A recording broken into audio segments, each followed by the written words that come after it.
کیا آپ نے کبھی غور کیا ہے کہ ہم جو سوچتے ہیں اکثر ویسا ہی ہونے لگتا ہے؟ اگر ہم بار بار یہ سوچیں کہ میرے ساتھ برا ہوگا تو عجیب اتفاق سے واقعی مسائل آنے لگتے ہیں، اور اگر ہم دل سے کہیں سب ٹھیک ہوگا، اللہ بہتر کرے گا، تو راستے خود بننے لگتے ہیں۔ یہ کوئی جادو نہیں، یہ ہمارے دماغ کی طاقت ہے۔ انسان کا دماغ صرف سوچتا نہیں، وہ پروگرام ہوتا ہے۔ جو باتیں ہم بار بار سوچتے ہیں وہ ہماری سب کانشیس مائنڈ میں محفوظ ہو جاتی ہیں۔ پھر ہمارا دماغ انہی خیالات کے مطابق فیصلے کرنے لگتا ہے، راستے چننے لگتا ہے، اور زندگی ویسی ہی بن جاتی ہے۔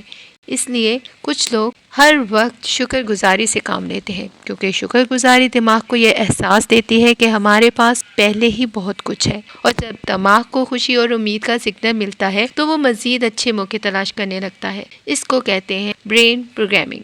اگر آپ روز سوچیں میں ٹھیک ہو رہا ہوں، میرے مسئلے حل ہو رہے ہیں، اللہ میرے لیے آسانی پیدا کر رہا ہے، تو آہستہ آہستہ دماغ بھی انہی باتوں پر یقین کرنے لگتا ہے، اور یقین حقیقت بننے کا پہلا قدم ہے۔ یاد رکھیں، دماغ ایک کھیت کی طرح ہے۔ آپ اگر اچھے خیالات بوئیں گے تو سکون اگے گا، اور اگر خوف بوئیں گے تو پریشانی اگے گی۔ اس لیے آج سے ایک عادت ڈالیں، سونے سے پہلے اللہ کا شکر ادا کریں، کیونکہ شکر گزاری دل کو سکون دیتی ہے اور دماغ کو طاقت۔ شاید قسمت بدلنے کے لیے پوری دنیا نہیں بدلنی پڑتی، صرف سوچ بدلنی پڑتی ہے۔